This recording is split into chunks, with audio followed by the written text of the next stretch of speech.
Welcome to the Alcove. I'm Mark Malero. My guest today is Rich Lowry. He's a syndicated columnist and editor of the bi-weekly conservative magazine National Review, founded in 1955 by the late William F. Buckley Jr. He's here to discuss the magazine and the state of things for conservatives as they face a time of reinvigorating their party after the recent elections. Rich Lowry, welcome. Thanks for having me. I noticed in your recent article in the Washington Post that you had said that the right needs to get centered. I'm wondering if you can kind of give me a sense of where you feel that the Republicans are, perhaps in a rebuilding phase, and where you think they need to be. Yeah, well, if you look at the exit polls of the 2008 election, one interesting thing is that people self-identified ideologically the same way they did in 2004. About 34% conservatives, roughly 44% moderates, 22% liberals. So the conservatives the Republicans have, that gets you about 34%. Okay. You need to get more of those moderate centrist voters. And I think the key thing is, one, they need to do better. They just can't lose the debate over the economy. McCain lost it by 9 or 10 points, something he didn't seem to be apparently very interested in, which is kind of a problem in this election season. And they need to be more fluid and persuasive on talking about pocketbook concerns that they haven't traditionally been so interested in, whether it's health care, or whether it's transportation, or whether it's the cost of tuition. Republicans tend to have one answer on the economy, which is cut taxes. And you don't have as many people paying income taxes as you used to. A huge amount of people, because of what both Clinton and Bush did, are off the income tax rolls. Plus, the income tax rates just aren't as high as they were when Ronald Reagan came into office, and income taxes and bracket creep were some of the most important issues in our politics. Is it a tough time for the Republicans, let's say for the ones that do want to go to the center? If you look at a lot of Obama's cabinet picks, he seems to at least be trying to stake out some centrist position. Is it tough to make the argument to Republicans in terms of let's go to the center rather than go to the right or even further right?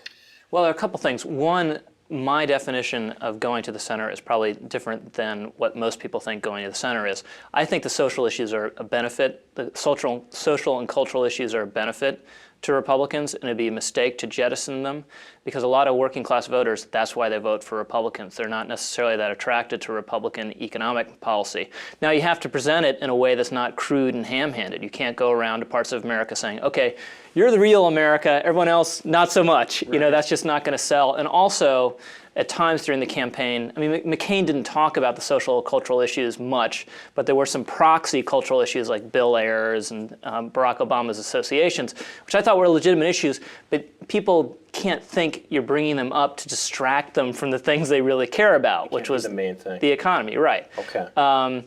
But on your question on Obama, this is the opportunity the Democrats have, is occupying the center. And the way you do it is through moderate, effective, and competent governance. Mm-hmm. So if Barack Obama can deliver that, that's going to be a huge deal. And it's going to make it very difficult for Republicans. Now, what we know from his choices so far is that he seems to have the intention to try to deliver on that. Whether he can, once you're in government and you have to make very difficult decisions, life gets more complicated. But his choices in the transition suggest that's the way he's headed. And where, in terms of the National Review, where do you think the National Review is in terms of the national conversation? If William F. Buckley were alive right now, what do you think he would have said about this very historical election? I think a lot about, obviously, what Bill would think. And he, before he passed away earlier this year, he was very concerned about what he called a kind of intellectual sloth on the right. And he was a little vague about exactly what he meant by that. But you could get a sense of what he meant. And the way I interpret that is there's really, in the 80s and even into the 90s, there's a clear sense the Republican Party was the party of ideas, that they had the innovative and fresh policy. They had a bunch of reformist governors, in the 80s who really were the harbingers of what would be important policy changes at the federal level. Welfare reform and things like that were cooked up in the states first. There hasn't been that sort of ferment, and there's been a sense that Republicans have been existing on intellectual fumes for a while now, because the top 3 or 4 issues that they existed on for 30 years are not as important. Taxes we've talked about, crime another one, welfare reform another one, and the Cold War obviously, which was won more than a decade ago. And is it tough? I mean, the Republican Party is a big tent, like the Democratic Party is.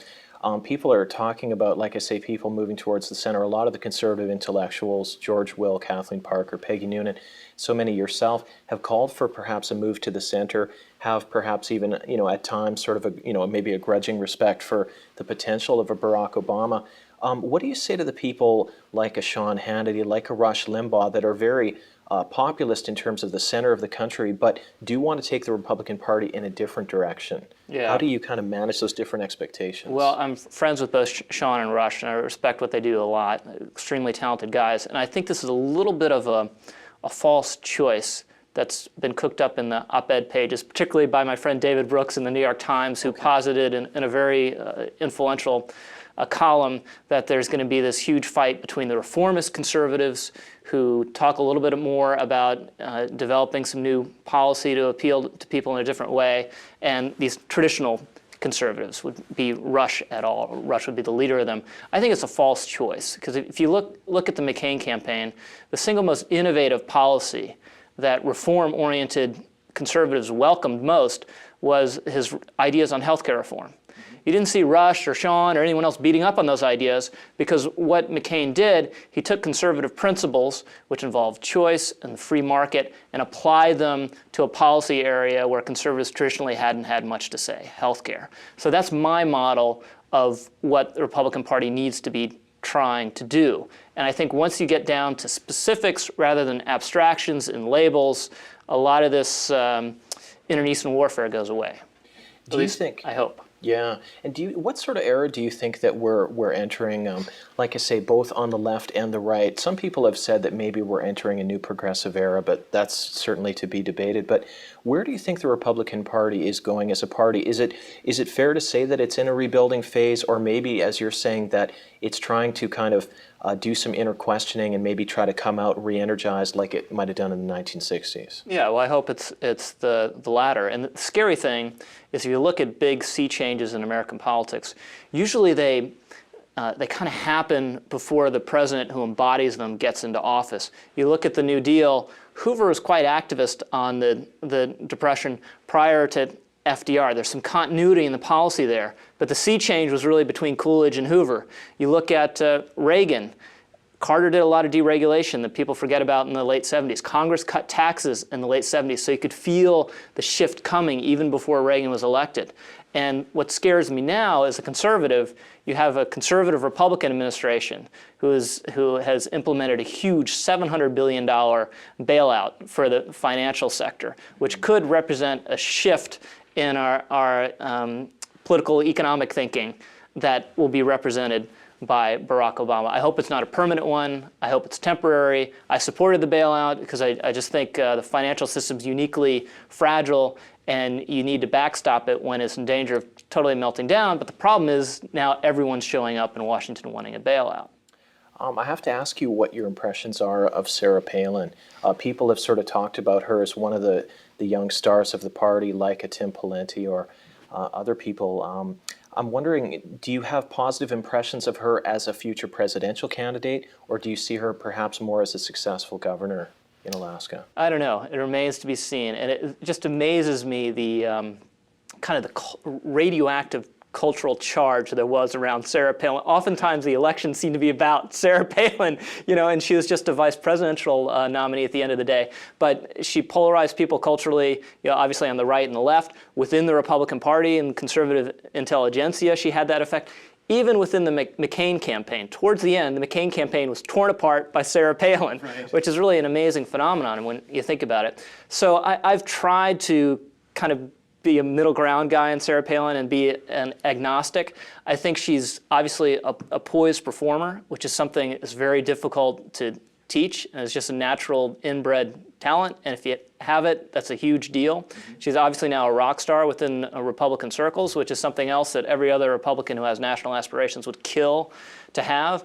But she has significant obstacles. One, she was obviously underprepared on national and international issues. She has to get up on that stuff, and not just get up on that stuff, think through what is distinctive about Sarah Palin conservatism, such as it is. And now she has just this added obstacle, which is her qualification. Anything she does wrong, I can mispronounce words, I can stumble over my sentences in this interview, and hopefully not too many people are going to jump down my throat saying, "You're an idiot." Right. But if she does anything wrong, that's exactly what's going to happen to her. And that's a hard thing to overcome. And do you think the spotlight will be steady on her in the next 4 years, or do you think maybe it will fade away and she'll be able to kind of carry on with her gubernatorial duties and perhaps kind of relaunch in a couple of years? Well, it depends a little bit on what she does. I would hope she'll stop doing cable interviews for an interval and focus on Alaska, because also the history of governors who or state-level politicians who focus on national politics too soon is not a good one, because people back home get restless and resentful. So I would counsel her, focus on Alaska, let the national glare lessen somewhat, and think through what you believe. Where is National Review right now? Is your readership larger online than it is in the print publication? And what are some of the plans that you have for it over the next few years? Well, it's larger online by several orders of magnitude. But they're both important franchises for us, and we're struggling, as everyone is, in the print business. How do you integrate the two? How do you build on the tremendous energy you can generate online? As we've built our website, we've had this experience, I think so many other publications have, where you kind of have your stodgier print writers who aren't as familiar with the web, and you got to cajole them and twist their arms to get them to write something for the website. And then when they do, boom, they're amazed, because you get this instant feedback. Yeah. Email, people commenting on what you've written through blogs.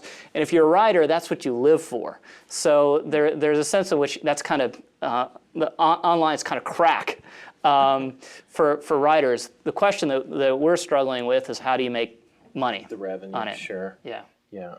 Very good. Well, thank you very much for being here. Thanks. I appreciate it. And thanks for being with us. We'll see you again soon.